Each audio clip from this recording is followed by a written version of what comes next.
고린도전서 15장은 별명이 붙어 있어요. 무슨 장이라고. 혹시 아시는 분?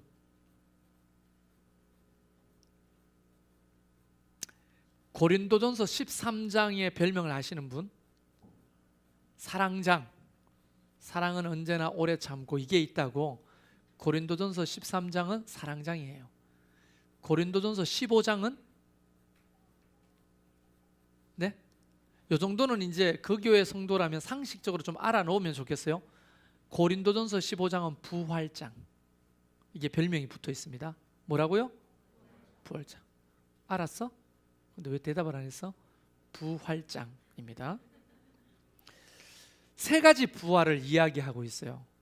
그리스도께서 부활하셨다. 두 번째는 죽은 사람들이 부활할 것이다. 세 번째는 부활하는데 우리의 육체가 부활할 거다. 이 세 가지 이야기를 하고 있는 장이 부활장입니다. 자, 여러분, 부활주일도 아닌데 제가 왜 이 본문을 가지고 여러분 앞에 섰느냐? 기독교의 독보적인 한 가지가 있거든요. 다른 종교에는 전혀 찾아볼 길 없는 독보적인 한 가지. 두 자입니다. 글자가 뭘까요? 예, 부활입니다. 부활. 다른 종교에서는 찾아볼 수가 없어요.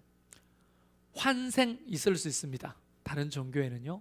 윤회 있을 수 있습니다. 돌고 도는 거. 그러나 부활은 찾아볼 수 없습니다. 그래서 부활이 없으면 기독교가 아닙니다. 마치 뭐라고 해야 될까요? 붕어빵 안에 팥이 없다면 붕어빵인가? 별로 안 와닿죠? 그럼 한 가지 더. 김치찌개 안에 김치가 없다. 그게 김치찌개인가? 제가 좋아하는 게 갈치조림인데요. 갈치조림 안에 갈치가 없다? 말이 안 되잖아요. 된장찌개인데 된장이 없어요. 그게 어떻게 된장찌개가 되고 김치찌개가 됩니까? 그래서 기독교는 뭐가 있다? 부활. 이거 없으면 기독교가 아닌 거예요. 성도들도 마찬가지입니다. 성도들에게 부활 신앙이 없다.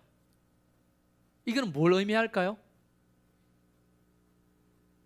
성도들에게 부활 신앙이 없다. 이거는 그저 종교심이 있다. 이렇게 봐야 되는 겁니다. 종교인이다. 이렇게 봐야 되는 거예요. 성도, 거룩한 무리, 하나님이 부르신 하나님의 자녀, 거룩한 무리들은 꼭 그들의 가슴에 부활신앙을 가지고 사는 거예요. 부활신앙. 그거 없으면 종교심, 신심이 많은 사람이다. 이렇게 볼 수 있는 겁니다. 이해되시죠? 그래서 부활이라고 하는 것은 너무너무 중요한 겁니다. 그러면 부활신앙의 정신은 어떤 게 있을까? 상식적으로는 이런 겁니다. 죽어도 산다. 단순하죠? 죽어도 산다. 또는 죽어도 끝이 아니다. 이런 정신이 부활 정신이거든요. 7전 착착 나와야지. 7전 8기. 그렇죠? 쉽게 포기하지 않고 좌절하지 않습니다. 부활 신앙이 있으면. 자, 그러면 이 부활 신앙이 기독교의 핵심인데, 성도들의 아이덴티티, 정체성인데, 나는 성도일까? 교회 나와 앉아 있지만 나는 과연 성도로 살아가고 있는가? 이거를 따져볼 수 있는 굉장히 중요한 지표가, 나에게 부활 신앙이 있나 없나가 굉장히 중요한 지표가 되는 거예요. 성도인지 아닌지. 어때요? 여러분 부활 신앙을 좀 갖고 계십니까? 겸손하게 가만히 있다고 겸손한 게 아니고 한번 생각을 해보고, 없으면 없다, 좀 부족하면 부족하다, 있으면 있는 것 같다, 이렇게 여러분 스스로가 좀 진단을 해보시면 좋겠고요. 그러면 이 부활 신앙을 가지고 있는 사람들을 우리가 어떻게 진단하고 보며, 또 부활 신앙을 가진 사람들은 뭐가 다르며, 이런 것들을 조금 여러분과 나누고 싶어요.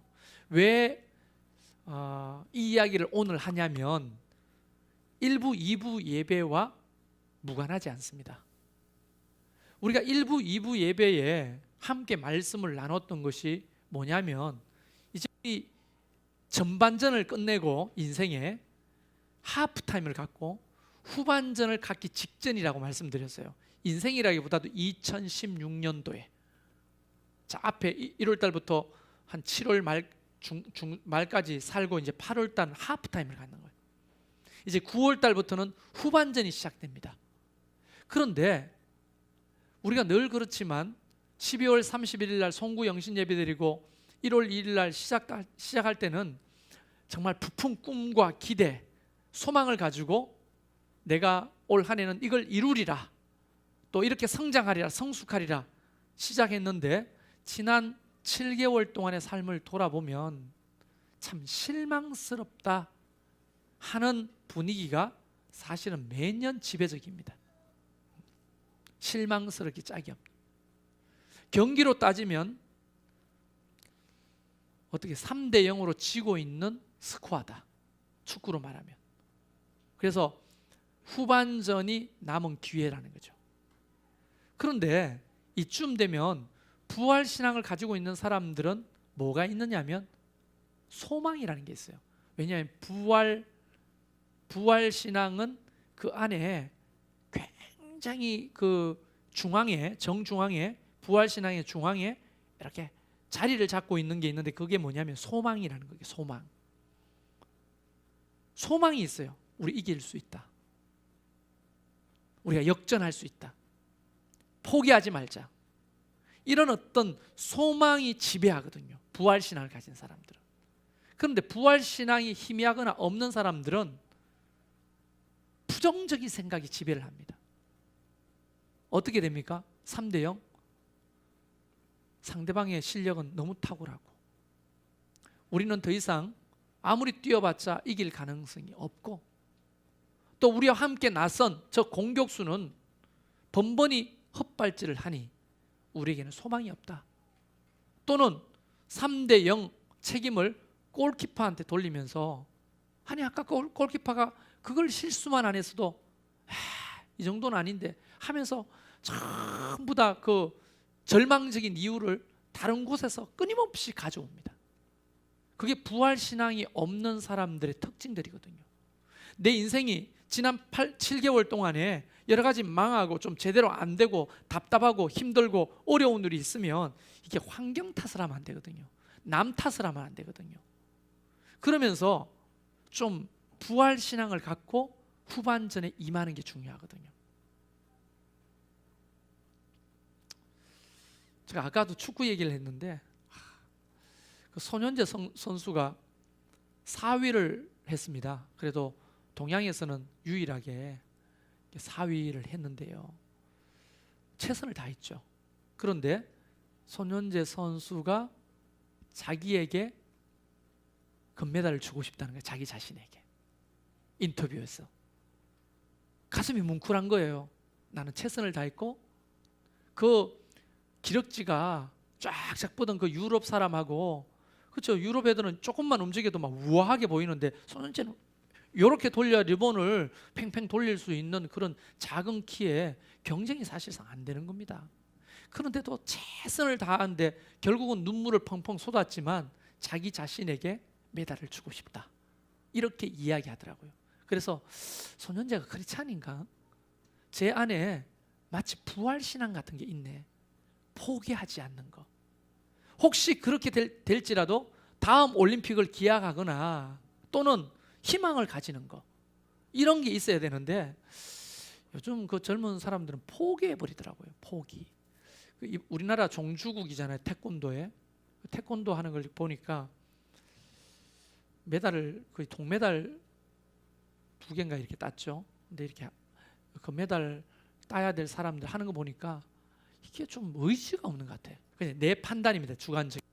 옛날에는요 죽자 사서 싸웠거든요. 그래가지고 기사가 떴어요. 88 올림픽의 태권도가 그립다, 이게 이제 기사가 떴어요. 동영상도 뜨고. 88 올림픽에 우리가 태권도로 나갔을 때는요 룰이 좀 달라서 그랬지만 돌려차기, 날아차기, 뭐 넘어져도 또 일어나 또 싸우고 깡이 있었어요, 태권도에. 근데 요즘 이러고 하니까 재미없다. 태권도가 룰이 바뀌어서 그래요. 이게 점수 따는 룰이 바뀌어가지고 다리만 들고 자꾸 이렇게 미니까 뭐 하는 거예요? 저거 이렇게 되는 거죠. 정말 목숨을 걸고 죽든 살든 태권도의 어떤 그런 용기와 기계를 보여주는 게 없으니까 또 대문짝만하게 기사가 떴어요. 재미없다, 태권도. 그 핵심은 뭐냐 하면 그런 것 같아요. 포기하지 않고 싸우려고 하는 용기. 그리스도인들에게 그 용기는 부활신앙에서부터 나오는 거예요. 부활신앙에서부터.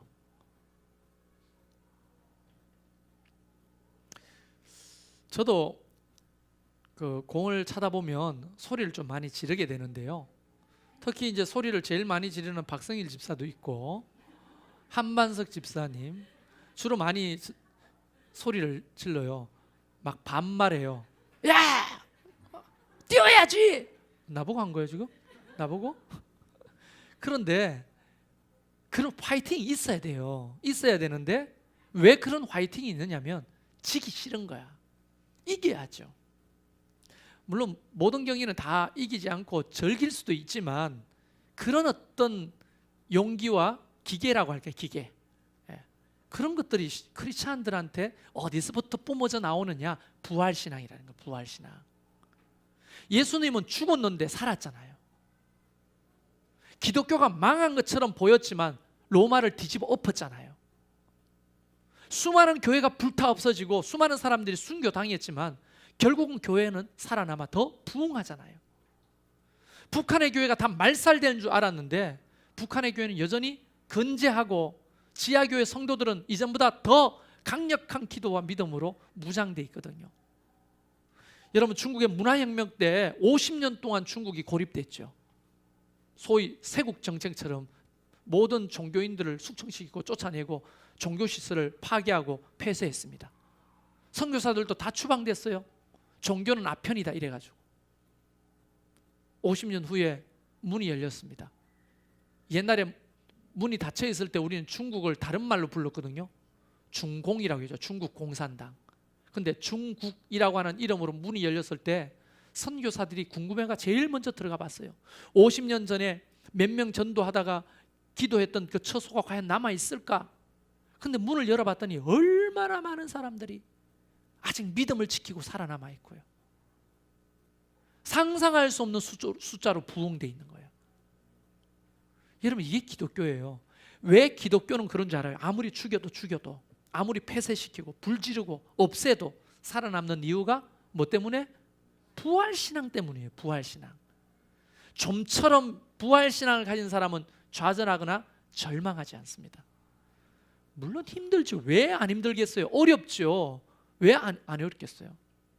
그러나 우리가 이 부활신앙을 좀 소유하고 후반전을 시작했으면 좋겠어요.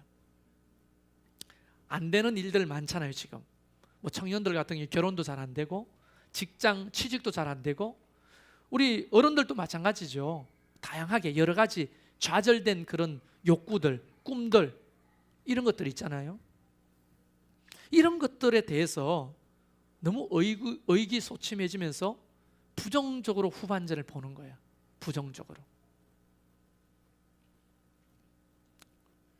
우리 집 사람이 간혹 축구를 볼 때 이런 얘기를 합니다. 자기가 응원하면 져. 그런 얘기를 하거든요. 그런데 정말로 내가 보는 게임마다 자꾸 지는 거예요. 그래서 내가 우리 팀 이기기 위해서 내가 안 보고 응원을 안 해야 이게 이기나? 이런 생각이 순간 들 때도 있어요. 그런데 여러분, 그거 아니죠. 내가 응원한다고 지고 이기고 이게 아니고 선수들의 파이팅이 중요한데요. 그래서 경기장에 들어가 있는 사람들의 눈빛 3대 0으로 지고 있어도 후반전에 임하는 사람들의 그 눈빛만 보면 아, 저거 이기겠다 싶을 때가 있거든요. 근데 그러면 4대 3으로 분명히 역전해서 이깁니다. 눈빛이 소망이 있어요. 이길 수 있다는 그런 뭐라고 할까? 용기가 있는 거예요.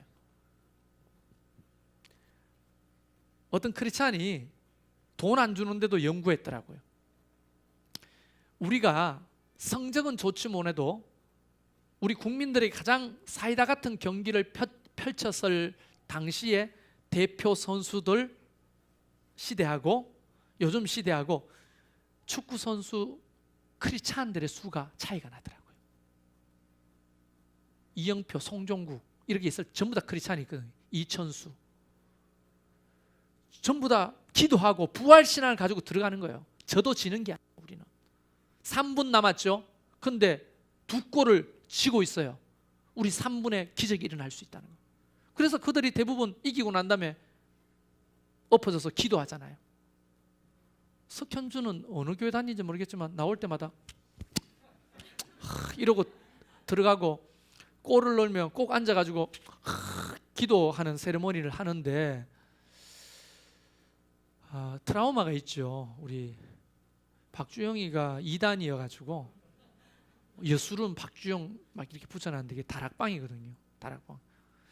그래서 조금 실망스럽지만 석현주는 도대체 어딘지 모르겠네요. 한번 연구를 해봐야 되겠는데 어쨌든 그렇게 기도하는 사람들이 가지고 있는 어떤 축구의 실력보다도 가장 밑바닥에 부활신앙이 있으면 좀처럼 절망하지 않습니다. 포기하지 않는다는 거예요. 그걸 가지고 후반전으로 나가보자 하는 것이 오늘 핵심입니다. 그런데 이 부활신앙에는요 2가지 아주 근본적인 차이가 있는데 첫 번째는 이 육신의 사람, 부활신앙이 없는 사람을 일컫는 겁니다. 육신의 사람 또는 땅에서 난 자. 이게 오늘 본문에 읽어보면 그렇게 나오는 거예요. 그 다음에 흙에 속한 자, 흙에 속한 자의 형상을 가진 자. 이게 이제 부활신앙이 없는 사람들을 일컫는 표현들이에요. 자, 다시 한번 볼까요? 육의 사람, 땅에서 난 자, 흙에 속한 자, 흙에 속한 자의 형상, 첫 번째 아담을 따르는 자들이다, 그렇게 말하는 거거든요. 이런 사람들은 부활신앙이 없어요. 흙에서 났어. 흙의 사람이야. 그러니까 얼굴도 흙빛이야. 밥맛이야. 사는 게 언제나 힘들어. 근데 부활신앙이 있는 사람은 뭐라고 부르냐? 신령한 사람, 하늘에서 난 자, 하늘에 속한 자, 하늘에 속한 자의 형상, 이런 단어들로 부활신앙을 가진 사람들을 표현하고 있어요. 여러분은 흙에 속한 자입니까? 하늘에 속한 자입니까? 그렇죠? 우리는 다 하늘에 속한 자가 되면 좋겠죠. 그런데 이제 대화를 이렇게 하다 보면 제가 좀 제 자신을 통찰하고 있는 게 제가 현실에 발을 딛고 잘 못 사는가 봐요. 그래서 우리 집 사람이 자기 정신 차려. 현실에 발을 딛고 살아. 자꾸 붕붕 날아다니지 말고. 현실감이 없다는 거죠. 그래서 들으면서 처음에는 기분 나쁘고 자존심 상한데 정말 내가 현실 감각이 없이 맨날 뜬구름 잡는 그 비전, 꿈, 희망 이것만 이야기하는 현실 감각이 떨어지는 목사인가 생각했는데 맞아요, 그게. 근데 한쪽으로 제 자신을 위로해 주려고 해요. 뭐냐 하면 나는 하늘에 속한 자다. 네가 뭐라고 하든지 나는 하늘에 속한 자다. 그러니까 하늘에 속한 자는 자꾸 하늘을 바라보게 돼 있는 거예요. 근데 여기에 이제 성숙해지면 땅에 발을 딛고 땅에서 살지만 하늘을 바라보게 되는데 이게 성숙하지 않으니까 현실을 무시하면서 자꾸 천국만 얘기하고 비전만 얘기하고 소망만 얘기하게 되는 거죠. 그래서 발에 땅을 딛고 살면서 하늘을 바라보는 하늘에 속한 자가 성숙한 자겠죠. 그러나 우리가 자꾸만 하늘을 바라보는 이유는 우리의 본향이 흙에 있는 게 아니고 하늘에 있기 때문이라고 저는 생각합니다. 여러분 그게 참말인지 거짓말인지 모르겠지만 여우는 죽을 때 얼굴을 자기가 태어난 고향을 향하고 죽는다고 하더라고요. 그게 본향에 대한 그리움이거든요. 우리는 근본적으로 어디서부터 났냐? 흙에서 난 자가 아니라 하늘에서 난 자고, 흙에 속한 자가 아니라 하늘에 속한 자라는 거예요. 그러니까 자꾸만 희망을 노래하게 되고 소망을 바라보게 되고 하늘을 바라보게 되는 거예요. 그것이 간혹 어떤 이에게는 현실감 없게 들릴 수 있으나 내가 볼 때는 흑빛을 가지고 흑에서 안 되는 거 포기하고 사는 것보다도 된다, 할 수 있다, 될 거야, 이렇게 노래하는 게 훨씬 더 낫지 않겠습니까? 어떻게 생각하세요? 우리 30대 싱글 목장 어떻게 생각하세요? 이제 결혼하실 나이가 지난 분도 있고 다가오는 분도 있고 뭐 대부분 지났네요. 근데 뭐 이거는 사회에서 만들어 놓은 기준이죠. 근데 이제 추석이 다가오잖아요. 9월 중순이면. 그러면 이제 가기 싫죠. 너 언제 결혼할 거냐? 남자 안 데리고 오냐? 뭐 등등 이런 얘기 어른들 할 거 아닙니까? 그러면 스트레스 받잖아요. 그래요, 안 그래요? 그렇죠? 안 그런 척하고 가만히 계시지 마시고, 내가 수타 많은 얘기 들었는데 왜 그래? 그런데 사실은 맨날 그렇게 너 뭐 시집 언제 가냐? 네 나이가 몇인데 시집을 안 가냐? 이런 것보다도 이런 말 듣는 게 안 좋습니까? 싱글로 살아도 가치 있게 살 수 있어. 너 인생은 네 거야. 누구에게 속박당하지 말고 마음껏 살아봐. 하나님이 네 편이야. 한 번밖에 없는 인생 멋지게 살 수 있어. 하나님은 널 축복하셨어. 왜? 나를 사랑하시니까. 뭐 이런 얘기가 좋아요. 언제 결혼할래? 나이가 몇이냐? 아이고 이제 아줌마 같다. 너 어떡할래? 이런 얘기를 듣는 게 좋아요? 그럼 말하면 뭐합니까? 사람은 다 우리가 하늘에 속한 자이기 때문에 하늘의 방언들이 힘이 나는 거예요. 하늘의 방언. 우리가 서로에게 그런 하늘의 방언을 말해줄 수 있는 자가 되길 바라요. 근데 보세요. 육에 속한 사람, 땅에 난 자, 흙에 속한 자, 흙에 속한 사람의 형상은 특징이 아주 유한하고 끝이 있다고 철떡같이 믿습니다. 그리고 썩어져 없어집니다. 그리고 땅에 집착합니다. 땅에. 그런데 신령한 사람, 하늘에 난 자, 하늘에 속한 자, 하늘에 속한 자의 형상을 입은 자, 이런 사람은 영원을 믿습니다. 새로워집니다. 하늘에 소망을 둡니다. 여러분 이게 얼마나 중요한지 알아요? 여러분 화투를 치든지 아니면 포커를 치든지 노름을 한다고 해봅시다. 뭐 안 해본 사람 많겠지만 저도 뭐 안 해봤지만 하는 건 많이 봤어요. 근데 누가 주로 돈을 따는 줄 아세요? 특히 포커를 치면? 네? 아주 단순하더라고요. 돈 많은 사람이 이깁니다. 총알을 많이 가지고 있는 사람이 이겨요. 돈 따요. 왠지 아십니까? 조급함이었기 때문에. 그래서 포크페이스가 돼요. 근데 돈이 없잖아요. 총알이 없는 사람은요, 갑자기 스트레이트가 들어왔다 그러면 이게 표시가 다 나요. 이거 지면 이거 내 다 잃고 이거 돈 지는 거 막 이게 다 표시가 나는 거예요. 그런데 총알이 많이 있잖아요. 돈이 많이 있잖아요. 그러면요 스트레이트가 오든 뭐 내가 룰을 잘못 뭐가 있어요 또? 예? 뭐 그런 게 좋은 게 집이 뭐예요? 집 뭐 이런 집이 나오든지 하면 풀하우스 예. 이런 게 나오면 그냥 담담해요. 그냥 이게 변화가 없어요. 뭐 뺏겨도 그만이고 따도 그만 이기는 거예요. 그래서 제가 포커를 못 하는데 누가 옆에서 재미로 가르쳐 주니까 한번 해봐라 했어요. 그래서 모여가지고 포커를 처음으로 하는데 그 순서를 모르니까 종이에 다 적었어요.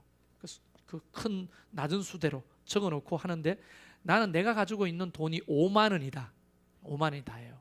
근데 칩을 5만 원어치 사잖아요. 그러면 5만 원어치, 만 원짜리, 5천 원짜리, 1,000 원짜리 이렇게 칩을 사놓고 하는데 옆에 있는 사람들은 다 뭐 100만 원의 칩을 가지고 있다 합시다. 그러면 나는 5만 원이고 그건 100만 원의 칩을 가지고 있잖아요.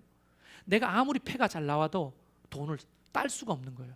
왜냐하면 얼굴에 딱 보고 나 오늘 스트레스 받네 죽자 하고 죽는 거예요. 내가 좋은 걸 볼 때마다 사람들이 죽어. 돈을 끌어야 되는데 그냥 죽어버려요. 난 그걸 몰랐어요.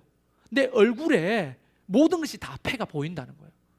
얼굴에 패가 보이면 그거 완전 노름꾼 아니에요? 근데 너무 표시가 난다는 거예요. 제가 풀하우스가 딱 들어왔는데 손이 막 이렇게 떨리는 거예요. 떨리는 거예요. 그래서 이걸 어떻게 하든 죽을까 말까 뭐 이렇게 연기를 하면서 막 끌어내야 되는데 이게 안 되는 거예요. 이게 이게 총알이 그렇게 무서운 거예요. 여러분, 제가 뭘 얘기하려고 하는지 노름을 가르치는 게 아니에요.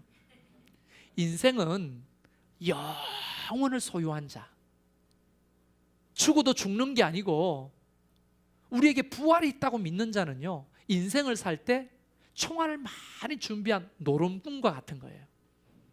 좀 인생이 힘들고 어렵고 실패가 있어도 담담하고 또는 용기를 잃지 않습니다. 그런데 이 영혼이 없는 사람들이잖아요. 땅에 속한 자들, 흙에서 나온 자들, 끝이다, 죽으면 끝이다, 아무것도 없다, 여기 망하면 다 끝이다, 이렇게 아주 단순하게 짧게 생각하는, 소위 말하면 총알이 없는 사람들은요, 조급해지는 거예요. 불안이 증폭되고 인생이 훨씬 불리합니다. 그래서 어느 날 제가 중국 갔다 오는 배 안에서 밤새도록 와야 되니까 단동에서 타고, 그래서 이제 포카를 하자, 재밌게. 그런데 돈이 없으니까 그때 해바라기 씨를 가지고 돈 대신 따먹기를 한 거예요. 해바라기 씨. 근데 해바라기 씨가 중국에서 많이 까먹거든요. 이 한 봉지를 사면 많아요. 그래서 내가 해바라기 씨를 돈 대신 이렇게 나눠줬어요. 그래서 한 움큼씩 나눠줬어요, 해바라기 씨를. 근데 나는 뭐가 있어요? 한 봉지가 있어요. 나는 포카를 잘 못해요. 근데 그 나머지 3명은 포카를 상당히 잘합니다. 누가 다 해바라기 씨를 땄을까요? 제가 땄어요. 총알 많으니까 된 거예요. 이래도 그만이지. 이게 해바라기 씨인데 해바라기 씨가 한 봉지 있으니까 겁나는 게 없으니까, 풀하우스가 들어든 스트레스가 들어든 뭐 용어가 잘못 뭐 낮은 수가 들어도 그냥 이게 표정이 변화가 없는 거예요. 저는 그때 깨달았어요. 아, 이게 총알이 대단히 무서운 거구나, 이게. 여러분은 이 부활신앙이라고 하는 총알을 장착하고 계시는지, 영혼을 믿는, 죽어도 살고 죽어도 죽는 게 아니고 끝이 아니라고 하는 이 부활신앙을 가지고 오늘 여러분의 직장으로 나가시는지, 그 부활신앙을 가지고 여러분의 가정생활을 하시는지, 그 부활신앙을 가지고 자녀를 보고 계시는지, 그 부활신앙을 가지고 목장을 섬기는지, 그 부활신앙을 가지고 이 청춘을 살아내고 있는지, 그 부활신앙을 가지고 우리가 함께 교회를 섬기는지가 너무나 중요한 거다, 우리에게는. 이 사람 머리로, 재주로 하려고 하면 한계가 있는 겁니다. 세상이라고 하는 게 너무 녹록하지 않죠. 저 옆에 소리가 세상을 반영하는 것 같아요. 난리 나죠. 울고 불고 시끄럽고 뛰고. 이 우리가 살아가는 세상에 거의, 저기도 대장 또 있을 거예요. 혼자 막 휘두르는 애, 맨날 두들겨 맞고 우는 애. 내 욕구를 표현할 길은 우는 것밖에 안 되는 거예요. 막 울고. 보세요, 난리 바가지잖아요. 근데 그런 세상으로 우리가 나갈 때 여러분이 가지고 있는 믿음, 그게 부활신앙, 그것이 강력한 여러분의 총알이 되고 강력한 무기가 된다고 하는 것을 믿을 수 있기를 바랍니다. 다른 거 잡지 말고, 땅에 자꾸 집착하지 말고 하늘 소망을 가지세요. 부활신앙. 끝나도 끝난 게 아니라니까. 민태가 끝나도 끝난 게 아니야. 할렐루야. 너 게임할 때 배웠지? 끝나도 끝난 게 아니다. 끝까지 해야지. 게임을 끝까지 하라는 게 아니고 정신을 배우라는 거야. 알겠지? 끝나도 끝난 게 아니에요. 우리는. 우리 교회가 건축이 지금 4번째 거기에서 막혀 있거든요. 제가 기도하면서 하나님 앞에 계속 기도하는데 주님이 내 마음속에 주시는 이해함이 있어요. 하나님은 지금 밸런스 있게 진행해 가십니다. 그쪽에는 뭐 토목이 문제고 뭐가 문제고 우리 뭐 문제고 하지만, 이쪽에 교회를 지어가는 우리의 믿음의 밸런스를 함께 맞추어 진행하고 계신다는 걸 하나님께서 분명하게 보여주시는 거예요. 만약에 이게 더 빨리 진행되고 우리는 믿음이 준비 안 됐는데 예배당이 딱 생겼다, 그거 우리한테 복이 아닙니다. 독이에요, 독. 이 밸런스를 함께 맞춰가야 되는 거예요. 그래서 제가 깨달았어요. 건축을 빨리 하고 싶어요? 예배당 건축을? 그럼 우리 믿음이 빨리 자라야 돼요. 그게 중요해요. 하나님은 건물이 중요한 게 아니기 때문에 우리가 더 중요하거든요. 우리가 함께 그곳에서 교제하고 배우고 예배할 장소니까 그래서 중요한 거잖아요. 우리가 준비되지 않은데 예배당이 생겼다. 그거 독이죠. 그건 독이에요. 복이 아니고. 그래서 밸런스를 맞추고 함께 이끌어 가신다고 생각해요. 이게 제 개인적으로도 마찬가지고 여러분의 삶에도 마찬가지일 겁니다. 모든 것이 하나님은 실수하지 아니하시고 이끌어 가시는 거예요. 그러니까 절망하지 말라고. 우리는 끝나도 끝난 게 아니고 저도 진 게 아니에요. 다시 이야기하지만 이론 때문에 경매에 떨어졌을 때 많은 집사님들이 울면서 법원에서 돌아왔어요. 우리는 이론 때문에 떨어졌으나 이것이 끝이 아니다. 하나님의 새로운 계획이 있다. 이론의 기적을 우리가 기대하자. 기억나시죠? 만약에 이 건축이 스탑됐다. 그러면 절망해야 됩니까? 아니죠. 뭐 불편하더라도 여기도 좀 살아보면 또 하나님이 길을 여실 수 있잖아요. 모든 것에 열린 마음으로 부활신앙을 가지고 한 걸음 한 걸음 가다 보면 저는 반드시 좋은 날을 보게 된 줄로 믿습니다. 그 믿음을 다 가지는 게 성숙함이에요. 이 목사가 제일 조급하지 않겠어요? 동네방네 건축한다고 다 뜯어놨는데 맨날 전화 와요. 마천중앙교회 원로 목사님 박봉 목사님 필리핀에서 전화 왔어요. 최 목사, 예 목사님 건축은 다 했나? 예 건축 지금 뭐 이렇게 돼서 멈췄습니다. 노회에서 또 안부 전화가 오는 거예요. 건축 어떻게 돼가냐고. 노회는 거기서 한번 할 수 있냐고. 내년에는 가능하냐고. 예. 동네방네 뜯어놨더니 이거 보통 불편한 게 아닌 거예요. 그래서 내가 제일 조급하지 않겠습니까? 그런데요, 미안하지만 제가 조급해 보여요? 도리어 아마 건축위원들은 목사님 왜 안 움직이지? 이렇게 생각할 겁니다. 저는 안 움직이는 게 아니고요, 끊임없이 하나님 앞에 기도합니다. 묻습니다. 밸런스를 맞춰 가주십시오. 우리가 함께 성숙해 가기를 바랍니다. 가정교회가 성숙하면 할수록 하나님이 이 예배당의 문제도 함께 해결해 주실 겁니다. 이게 부활신앙에서 나오는 생각들이라고요. 이게 여러분 자녀를 향해 좀 절망스럽습니까? 예? 자녀 있는 분들 좀 절망스러울 때가 많죠? 별로요? 살만해요? 고현 집사님 힘드시죠? 제 잘합니다. 제가 참 그런데 부활신앙을 갖고 그 아이를 보면 소망이 있습니다. 소망이. 부활신앙을 가지고 여러분의 미래를 보면 소망이 있어요. 부활신앙을 가지고 목장을 보고 교회를 보십시오. 할렐루야. 왜냐하면 그 부활하신 주님이 함께 하기 때문에 가능한 거예요. 다른 것이 우리를 지배하지 않길 바랍니다. 다른 것이 여러분을 자꾸 이렇게 절망시키고 실망시키지 않길 바랍니다. 우리 같이 찬양하겠는데요.